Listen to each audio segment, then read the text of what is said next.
5.2 Polynomial Operations. Read and highlight.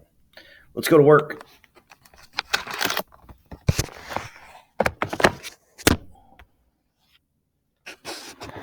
All right, in section 5.1, we talked about what polynomials are.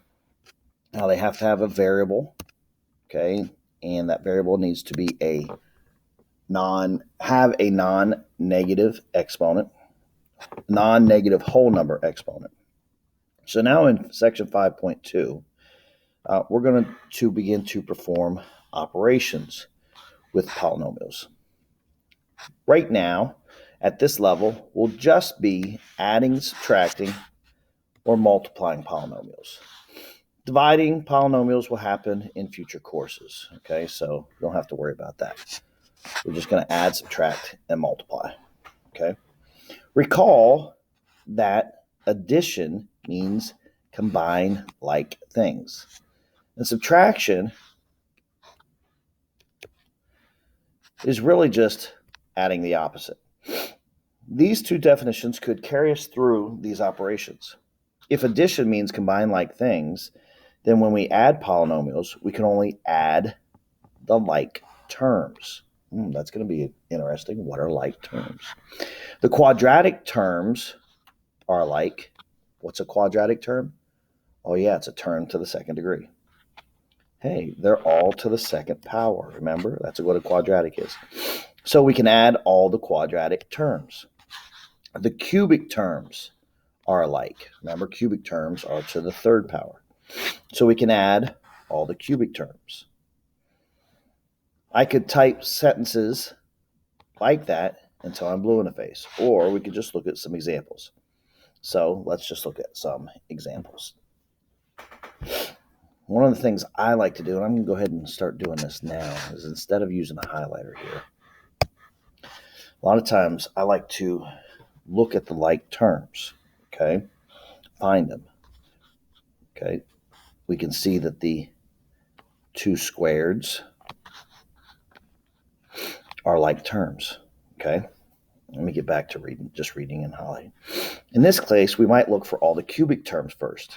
Notice that there's no cubic term in the second polynomial, so 2x cubed will stay 2x cubed. Now let's look for quadratic terms. You see the two quadratic terms here and here, okay? We have negative 4x squared and x squared to add. Since the coefficient of the x squared is really the understood 1, we'll end up with negative 3x squared. In similar fashion, we can combine linear terms and constant terms. So we might mark all the terms to be combined as followed. Notice the red squares, the blue circles, and the green triangles. The corresponding figures and colors denote the like terms. Subtraction works the exact same way. Just remember to distribute the subtraction sign through the second polynomial. Since subtract means add the opposite, we have to take the opposite of every term in the second polynomial. So 4x cubed minus 3x cubed is 4 minus 3 is 1x cubed. Next term is the x's, or x squareds. There is no other x squared, okay? But we have to, because it's subtraction, take the opposite. So minus a negative 4x becomes positive 4x, okay? Now we have a negative 7x minus a negative 7x. Well, minus the negative becomes plus, so that's negative 7 plus 7. Those cancel. Notice they're not in the answer anywhere. Okay? And finally, we have a negative 6 minus a negative 8. So that's negative 6 plus 8, which is a positive 2. Notice that there was no quadratic term in the first polynomial, so we just subtracted the negative quadratic from the second polynomial. This gave us a positive 4x squared. Also note linear term, because 0, you might think of canceling, because negative 7x minus a negative 7x, which is really negative 7x plus 7x, and that's what we talked about just a moment ago. Okay, so that is adding and subtracting polynomials. Basically, just combine your like terms. Let's go on to multiplying. Multiplying polynomials really boils down to the distributive property, and you've done that in the past. So let's step through the example of monomial times a polynomial, and then we'll step up a bit. Okay. Notice that it goes 2x cubed times x squared gets us 2x to the fifth. Remember, when we're multiplying, we add the exponents. And then 2x cubed times a negative 3x, 2 times a negative 3 is a negative 6.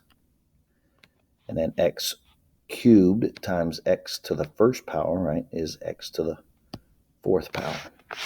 And finally, 2x cubed times 4. Well, 2 times 4 is 8.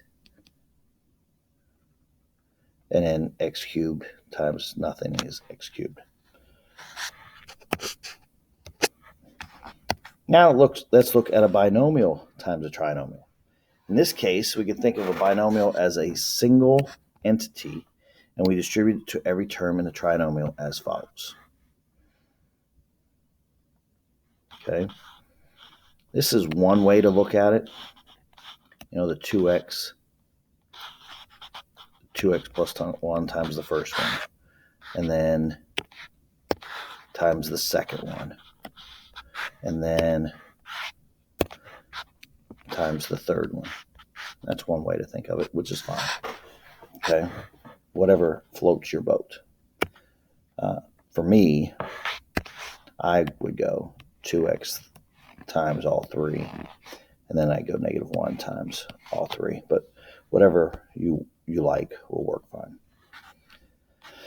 Since we're not completely simplified, then you'll need to finish by combining all the like terms in order to simplify. Notice that there's no other x cubed term. Okay, there is an x squared and an x squared, which gets us 5x squared, and then there's an x and an x, which gets us a negative 11, and then finally the constant here by itself just stays there. Cool. The question now becomes whether or not there is an easier way to do this multiplication other than the double distributive property. Notice that since each term in the binomial got multiplied by each term in the trinomial, in other words, 2x got multiplied by each term in the trinomial. Then the negative 1 got multiplied by every term in the trinomial. This shows us that really the distributive property can be expanded to mean each term in the first parenthesis times each term in the second. Okay, and I think that you'll see that's exactly what we're doing here. 2x squared times x squared. 2x squared times 5x. And 2x squared times 3. And then we do it all over again for the 3x. 3x times x squared. 3x times 5. This is the way that I would do it. But, whatever floats your boat. And then the 3x times 3. This is a lot of work, but it's not hard. It's just takes time. And then negative 2 times x squared. And then negative 2 times 5x. And then negative 2 times 3. And then, of course, once you get that, you combine your like terms. I don't have any other fourths, so that one comes down. I got a cubed and a cube. Those two come together to get me this. And then I got a squared and a squared and a squared. Those come together to get me that squared. And then I've got an x and an x. And that comes together to give me a negative 19x. And then the 6 is all by itself. Negative 6. So you can see that you have to combine like terms. So the adding and subtracting is very, very important because we're going to continue to use it throughout. Okay. The last page about being a closed system.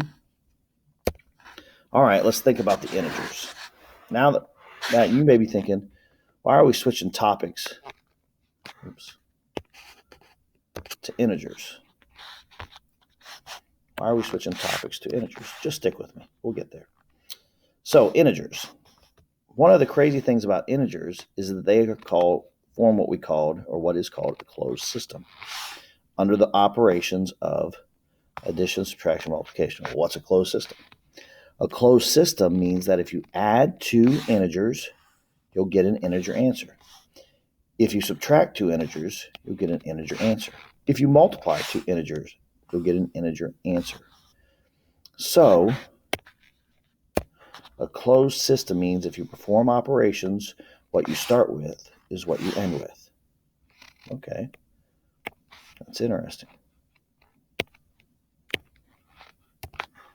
You should probably be able to see why integers aren't closed under the operation of division. While some integers divided by integers will give you integer answers, such as 4 divided by 2. 4. Let's go with a different color. 4 divided by 2 is 2. Okay, that's all integers. Most give you a rational answer. For example, 5 divided by 2, that doesn't go in evenly. That would be like 2.5. And that's not an integer. Remember, integers are all the positive and negative whole numbers. Okay? This is funny. Rabbits also have a closed system under addition, subtraction, and multiplication. If you add rabbits and rabbits, you get rabbits. If you subtract rabbits from rabbits, you get rabbits. If rabbits multiply, you get rabbits. It's a closed system. Now take a guess as to whether or not polynomials are a closed system. If you add two polynomials, do you get another polynomial? Yes.